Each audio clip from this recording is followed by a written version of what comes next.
안녕하세요. 주식의 소리의 애솔입니다.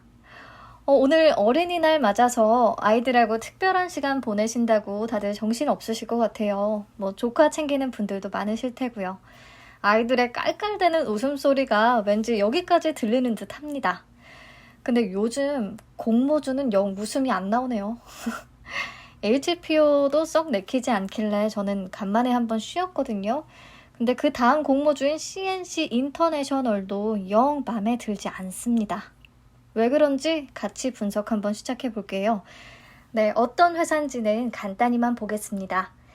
색조 화장품, 포인트 메이크업 전문 ODM 업체입니다. 색조 화장품은요, 스킨이나 로션 같은 기초 제품이 아니고요.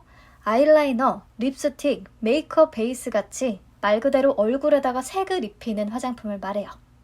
근데 ODM 사업을 영위한대요. ODM은 뭘까요? OEM과 ODM 많이들 헷갈려 하시는데 OEM은 주문자 상표 부착 방식이라고 불리고 주문자의 설계도를 받아서 그대로 생산만 대신해주는 방식을 말하고요. ODM은요. 생산자 개발 방식이라고 해서 제작하는 회사가 제품의 개발부터 생산까지를 모두 책임지는 방식을 말합니다.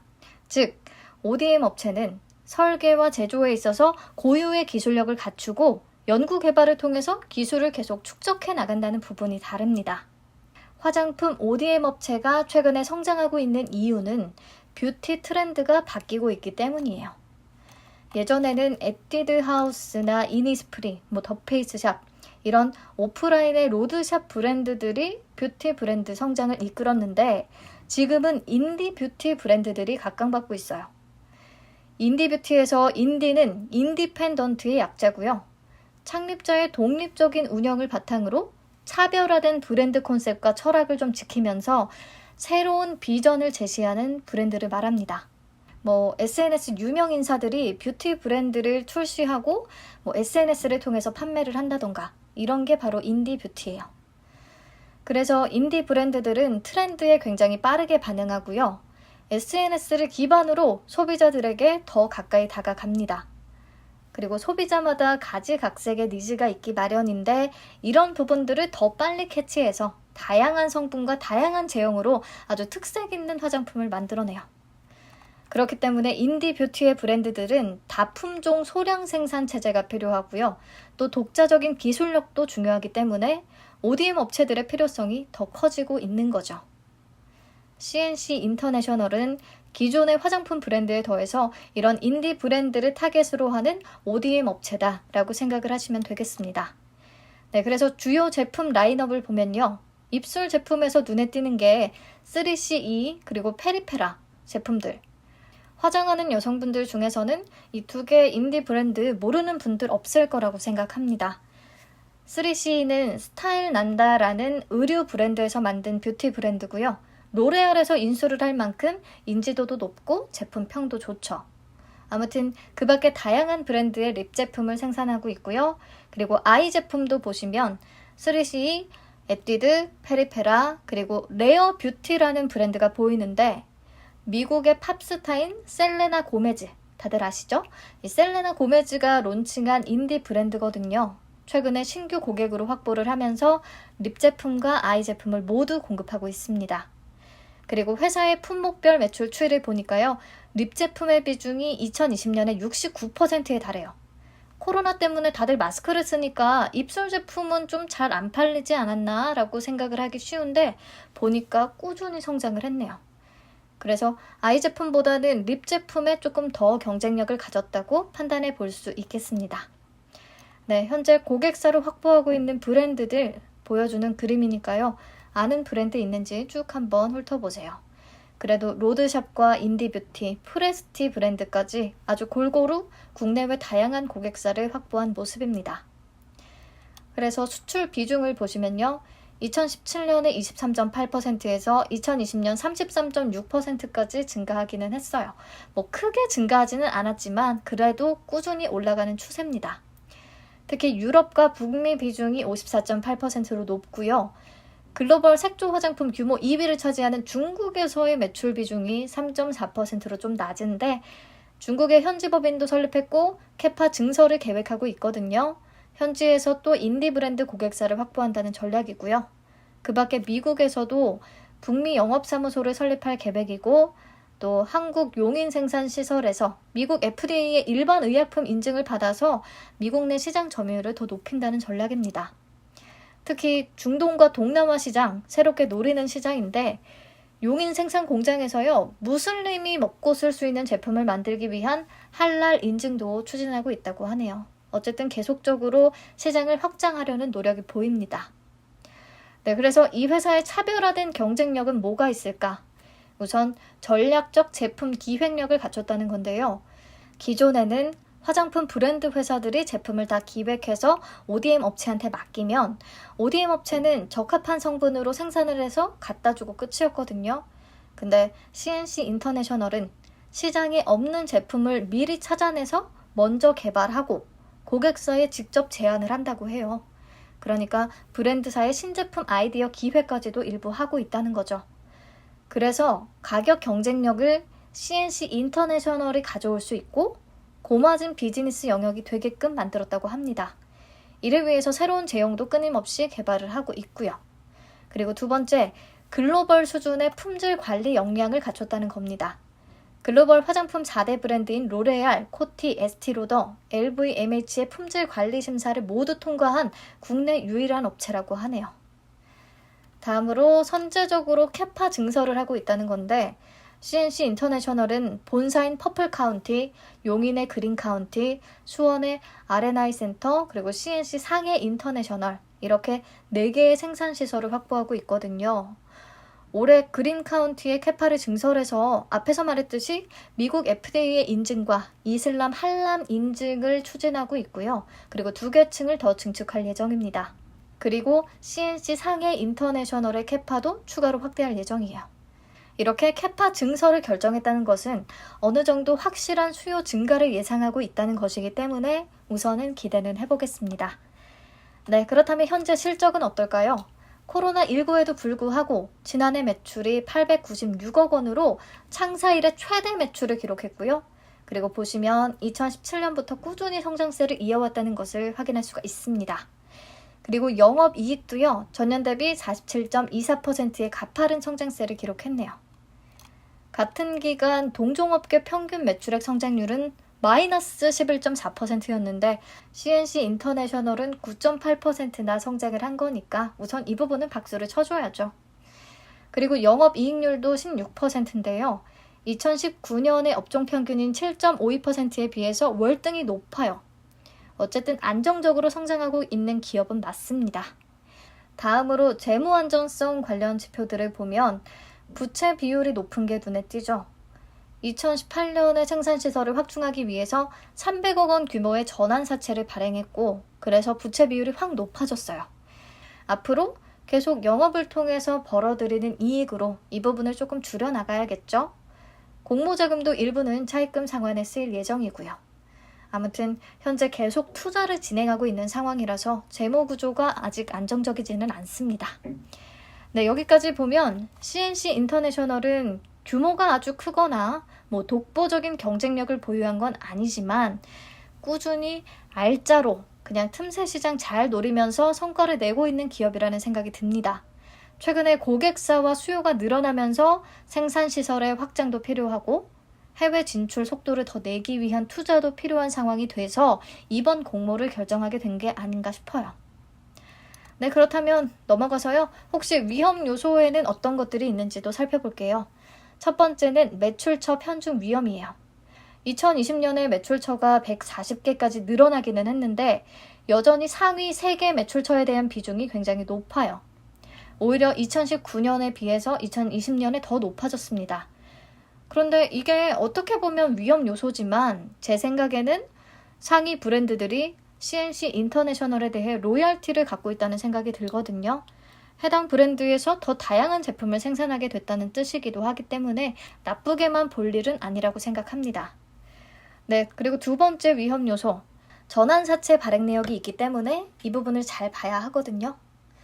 2018년 6월에 시설 투자를 위해서 300억 원 규모의 전환사채를 발행했습니다. 지난해 6월에 45억 원은 상환을 했고요. 현재는 255억 원 규모의 전환사채가 남아있습니다. 이 전환사채가 뭐가 문제냐고요? 우선 전환사채는 채권인데 해당 회사의 주식으로 전환해서 받을 수 있는 권리가 부여된 채권이거든요. 그리고 만약에 주식으로 전환을 한다면 받게 될 주식의 매수 단가를 전환 가격이라고 해요. 내가 어떤 회사의 전환사채를 샀어요. 전환 가액이 2만 원이에요. 근데 이 회사의 주식이 현재 시장에서 10만 원에 거래가 되고 있어요. 그러면 나는 전환사채를 주식으로 전환한 다음에 시장에서 바로 팔면 8만 원의 수익을 남길 수 있겠죠. 내 입장에서는 이만큼이 수익이지만 전환사채를 발행한 회사 입장에서는 반대로 이만큼이 손실로 인식이 됩니다. 그래서 전환사채가 행사되기 전까지는 재무제표상에 계속해서 매년 평가 손실로 잡히는 거예요. 지금 표 보시면 전환 가격이 40만 원이라고 되어 있는데 5대1로 액면 분할을 실시한 이후에는 이게 8만 원으로 변경이 됐습니다. 그래서 보시는 표와 같이 매년 공정가치 측정 금융부채 평가 손실액이 이렇게 잡히고 있어요. 그래서 재무구조에 부정적일 수 있다는 거, 이게 두 번째 위험이고요. 세 번째는 이 전환사채에서 또 파생이 되는 얘기인데, 얘기했듯이 전환사채의 전환권이 행사가 되면, 그러니까 전환사채를 보유하고 있는 사람이 나 이거 주식으로 받겠다라고 하면 주식수가 그만큼 늘어나게 되잖아요. 그러면 기존 주주들의 지분이 희석될 위험이 있는 거죠. 시총은 그대로인데 주식수는 늘어나니까. 그리고 발행회사가 전환사채 발행 이후에 3년 이내에 상장을 이렇게 하게 되면 전환가액은요, 공모가액의 70%에 해당하는 금액과 전환가액 중에서 낮은 금액으로 조정이 되거든요. 즉, 전환가액은 공모가의 70%인 33,250원이 될 겁니다.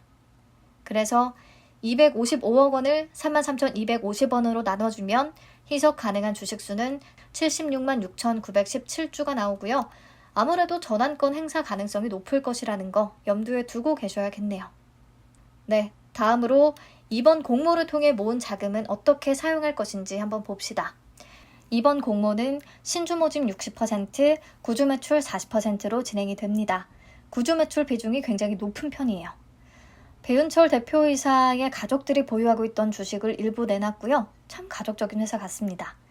그래서 281억 원 정도는 대표를 포함한 가족들이 챙겨가게 되고요. 그래서 순수익금은 420억 6,500만 원으로 줄어들어요.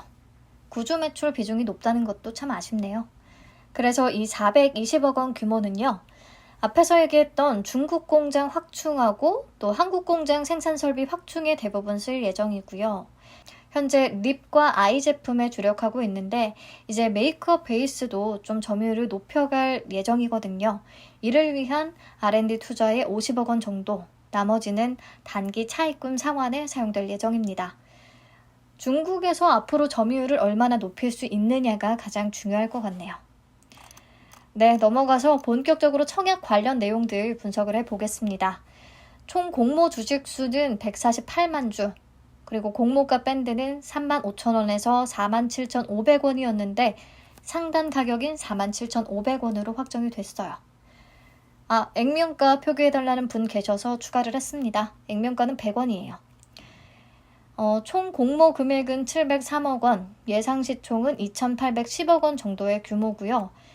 일반 청약자 물량이 44만 4천 주밖에 안 돼요. 근데 여기 보시면 제가 30% 기준으로 적어놨잖아요. 투자 설명서를 보니까 우리사주조합의 청약 수량을 제외하고 공모 주식수의 5%인 7만 4천 주를 일반 청약자에게 추가로 배정을 했다고 합니다. 근데 그나마 이렇게 늘어난 물량인데도 44만 4천 주, 너무 없네요. 네, 청약일은 내일부터 7일까지고요. 주말이 껴있어서 환불일이 5월 11일입니다. 상장은 5월 17일로 예정이 돼 있고요. 균등 방식은 50% 고정 방식이에요. 그리고 청약 가능 증권사는 NH, 삼성, 대신, 세계증권사고요. 이렇게 배정 물량 자체가 적은데 이걸 3개 증권사가 나눠 가졌으니 벌써부터 균등 배정 받기는 힘들겠다는 생각이 듭니다. 네, 넘어가서 수요 예측 결과부터 보시면요. 경쟁률이 1029.14대 1을 기록했는데 이게 HPO 효과 때문인지 잘 나온 건가 싶다가도 생각을 해보니까 최근에 거의 1400대 1, 1500대 1을 다 넘어섰었죠. 그래서 비교해서 보시면 절대 높지 않은 수준입니다. 오히려 낮은 편에 속해요. 그리고 신청 가격 분포표를 보시면 밴드 최상단 가격인 47,500원 이상을 제시한 비율이 94.78%로 굉장히 높았고요. 그래서 밴드 상단 가격에 공모가가 확정이 됐습니다. 여기까지 보면 기관들이 CNC 인터내셔널을 그래도 꽤 괜찮게 보나 보다 싶은데 의무 보유 확약 비율을 보니까 5.28%. HPO만큼이나 창피한 수준이죠. 의무 보유를 약속하면서까지 이 회사 주식을 받을 의향은 없다는 뜻이에요. 게다가 대부분 15일 확약, 1개월 확약에 몰려 있잖아요. 단기적으로 승부 보겠다는 뜻입니다. 한 달 이상까지 들고 가기에는 기관들도 확신이 안 선다는 거죠. 네, 비교해서 볼 필요 없이 5%는 거의 없는 수준이라고 보셔도 돼요. 수요 예측 결과가 그저 그렇네요. 넘어가서 상장 직후의 유통 가능 주식수를 보면요. 딱 공모 주식 143만 5,259주만 상장 당일에 매물로 나올 수 있어요. 나머지는 다 보호 예수가 걸려 있고요. 깔끔합니다. 비율로는 24.29%, 굉장히 낮은 수준인데 금액으로 계산하면 공모가가 높다 보니까 682억 원. 높지도 낮지도 않은 애매한 규모입니다. 의무 보유 확약 비율이 아주 낮기 때문에 실제 배정된 이후의 유통 가능 물량에도 큰 변동은 없을 것으로 보여요. 네, 유통 가능 비율 비교해서 보시고요. 금액도 다른 IPO 기업들과 비교해서 한번 보세요. CNC 인터내셔널보다 금액이 높은 기업 몇 개 없습니다. 네, 넘어가서 공모가 산정 내역을 볼 건데요. 우선 유사 기업으로 한국콜마, 코스맥스, 코스메카 코리아, 잉글 우드랩을 꼽았습니다. OEM, ODM 업체들이고요. 한국콜마와 코스맥스는 세계 1위를 다투는 기업들이고 코스메카 코리아도 국내 3위 업체입니다. 이들과 비교해도 되나 싶은데 우선 사업 내용과 생산 설비 보유 현황 그리고 실적 이런 거를 따져서 이렇게 4개 기업으로 추려졌어요. 이들의 평균 펄은 30.7배입니다. 여기서 펄을 구할 때 한 가지 특이점이 있는데요. 비경상적, 그러니까 일시적인 손익으로 발생할 수 있는 왜곡을 조금 최소화하기 위해서 10억 원 이상의 비경상적인 손익을 순이익에서 제외한 실적을 적용했습니다. 왜 이렇게 했냐면 우리 앞에서 CNC 인터내셔널이 전환사채를 발행한 내역이 있기 때문에 매년 평가 손실이 잡힌다고 했잖아요. 하지만 이건 현금 유출이 없는 비경상적인 영업 외 손익에 해당합니다. 그렇기 때문에 이 평가 손실을 제외하기로 한 거예요. 그런데 CNC의 적용 순이익만 조정을 해서 계산을 하면 가치가 과대평가될 위험이 있으니까요. 유사 회사 모두 이렇게 비경상적인 손익을 제외한 적용 순이익을 가지고 펄을 산출한 겁니다. 네, 그래서 CNC 인터내셔널 조정된 적용 순이익이 114억 2,100만 원으로 계산이 됐고요. 여기서 적용 퍼인 30.7배를 곱해서 기업가치 평가액 3,512억 2,300만 원이 나왔어요. 그리고 적용 주식수로 나눠서요. 주당 평가가액을 54,482원으로 도출했습니다. 여기서 적용 주식수에 전환사채까지 포함된 희석 가능한 주식수를 적용했는데 전환사채는 전환가액에 따라서 희석 가능한 주식수가 달라지잖아요. 그래서 밴드 하단을 기준으로 했을 때 적용 주식수와 상단 가격을 기준으로 했을 때의 적용 주식수가 다릅니다. 그러니까 주당 평가 가액도 다르게 나오고요. 어쨌든 이미 확정 공모가가 47,500원으로 나왔기 때문에 상단 기준을 보시면 되고요. 그렇다면 적용된 할인율이 9.7%밖에 안 돼요. 딱 봐도 뭔가 너무 낮은 거 아닌가 싶죠? 2021년 이후에 코스닥 시장 신규 상장 법인들 상단 기준 할인율에 제가 민트색 네모를 쳐놨고요.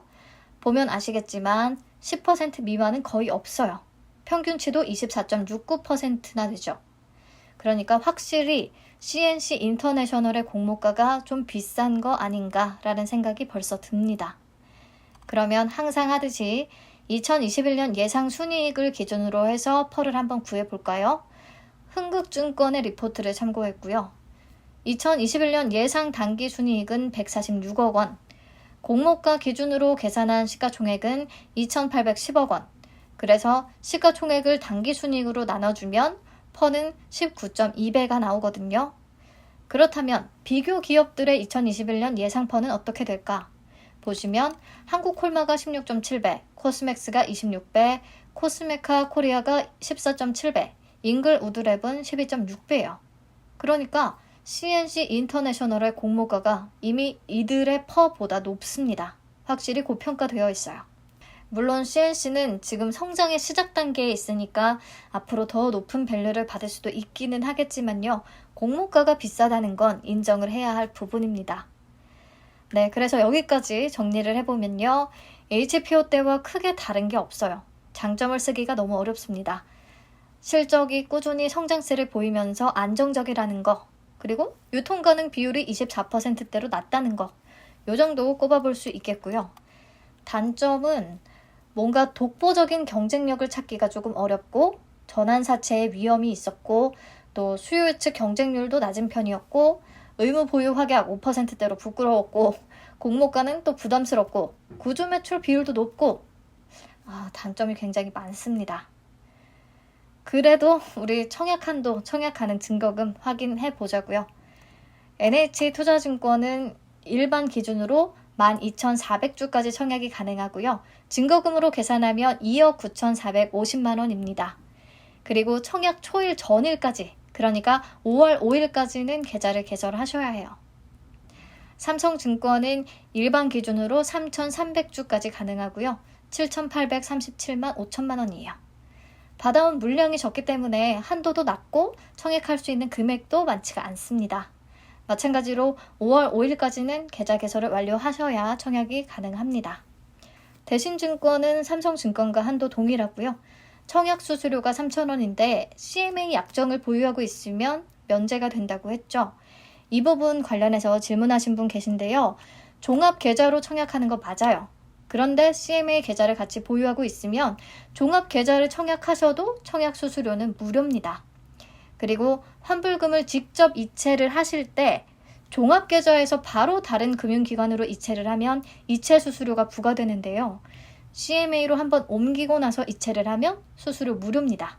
여러모로 대신증권은 이 CMA 계좌가 굉장히 유리하게 작용을 하니까 꼭 같이 만드셨으면 좋겠네요. 네, 그럼 배정 물량 확인하고 균등 배정 수량 예측을 해보겠습니다. 배정 물량이 너무 적은 것 같아요. 증권사는 세 군데로 나뉘었는데 말이죠. NH가 31만 800주를 배정받았고 삼성증권, 대신증권은 66,600주씩. 그러니까 삼성증권과 대신증권에서는 균등 포기해야겠죠. 일찌감치. 청약 건수를 예측하는 게 너무 어려운데 많은 분들이 건너뛴 HPO도 대신증권의 청약 건수가 5만 건을 넘었고요. 키움증권은 7만 2천 건 정도가 접수됐어요. CNC 인터내셔널도 수요 예측 결과도 그렇고 공모가도 그렇고 썩 땡기지 않는 부분이 많기 때문에 비슷하거나 조금 더 많거나 할 것 같거든요. 그래서 대신증권은 한 7만 건 정도로 잡았고요. 삼성증권은 최근에 인기가 많았던 쿠폰이 26만 건이 넘게 접수됐는데 이번에는 반 정도밖에 안 되지 않을까 싶어서 13만 건 정도로 잡았습니다. 물론 더 많을 수도 있죠. 그리고 NH투자증권은요. 균등 배정을 시행한 이후에 청약을 받은 건이 SK바이오사이언스, SKIT 이렇게 큰 건만 진행을 했더라고요. 그래서 더 예측이 어려운데 저는 요거의 한 3분의 1 정도가 안 될 것이다 라고 생각을 했어요. 그래서 16만 건이 넘을지는 모르겠는데 우선은 넉넉하게 잡았습니다. 그러면 균등 배정은 3개 증권사 모두 빵주예요. 그러니까 추첨 당첨돼야 한 주 받을 수 있으니까 노력 대비해서 실망하는 일이 필연적으로 생길 수밖에 없을 것 같습니다. 그래서 균등만 노린다면 최소 청약 수량 10주만 청약하면 충분할 텐데 운이 없으면 한 주도 못 받는 불상사가 생길 수는 있다는 거 알고 계셔야겠고요. 아니 이렇게 배정 물량이 작아서 뭐 되겠어요. 아무튼 필요한 증거금을 계산하면 23만 7,500원 3개 증권사 모두의 균등 배정만 신청을 한다고 하면 총 71만 2,500원이 필요하겠습니다. 넘어가서 비례 경쟁률은 예측하기가 더 어려운데요. 갈수록 어렵네요. 최근에 수요 예측 내용이 괜찮았던 이삭 엔지니어링에 총 청약 증거금이 6조 8,287억 원이 몰렸고요. 화장품 업체였던 선진 뷰티 사이언스에는 4조 1,846억 원이 몰렸어요. 선진 뷰티 사이언스는 SKIT나 SK바이오사이언스 이전이기 때문에 그때보다는 조금 더 많은 분들이 관심을 가질 거라고 생각을 하고 내용이 이렇게 안 좋더라도 꽤 많은 분들이 참여를 할 수 있겠다는 생각을 해서요. 청약 증거금으로 5조 정도가 몰린다고 가정을 했습니다. 그렇게 해서 비례 경쟁률을 구하면 948.31대 1이 나오고요. 그렇다면 1000대 1 정도를 생각하고 청약을 하면 되지 않을까 싶어요. 가정이니까 참고만 하세요. 1000대 1이라고 하면 비례 한 주를 받기 위해서는 1000주 이상을 청약해야 하고요. 1000주 청약 증거금은 2,375만 원입니다. 오늘 진짜 한참 달려왔는데 이제 결론을 내볼게요. 사실 HPO와 크게 다르지 않은 것 같아요.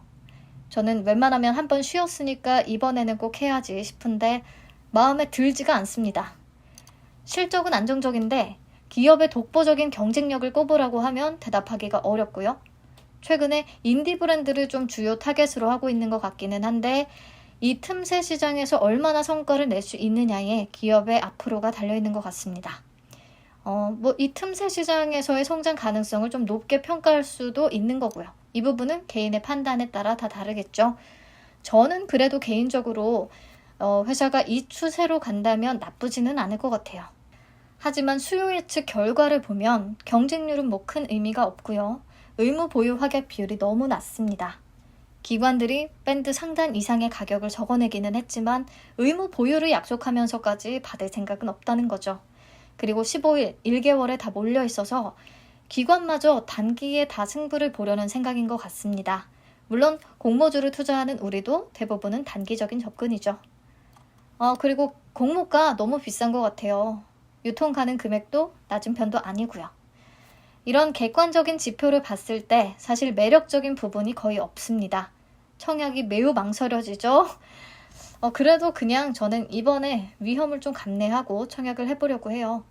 이럴 거면 차라리 HPO도 해볼 걸 그랬나 싶기는 한데 그래도 HPO보다는 기관 수요 예측 경쟁률 훨씬 높았으니까 CNC 인터내셔널에 한번 참여를 해보도록 하겠습니다. 마이너스만 면할 수 있으면 된다라는 생각으로 그냥 하는 거예요. 여러분들께 같이 참여하자고 꼬실 만한 공모주는 절대 아닌 것 같아요. 게다가 공모 물량 자체도 워낙 적어서 균등만으로는 재미 보기도 어렵고요. 비례까지 생각하고 청약을 해야 하니까 이번에도 패스하실 분들은 패스를 하세요. 또 공모가 높아서 한 주당 수익이 클 것 같지도 않거든요. 그리고 비례 경쟁률이요. 정작 이번에 인기가 그렇게 많지 않았다고 해도 비례 물량 자체가 적다 보니까 결과적으로 경쟁률이 높게 나올 수가 있거든요. 그렇다면 비례 배정분도 생각보다 받기 쉽지 않겠죠. 본인의 투자 성향과 자금 상황을 고려해서 결정하시기 바랍니다.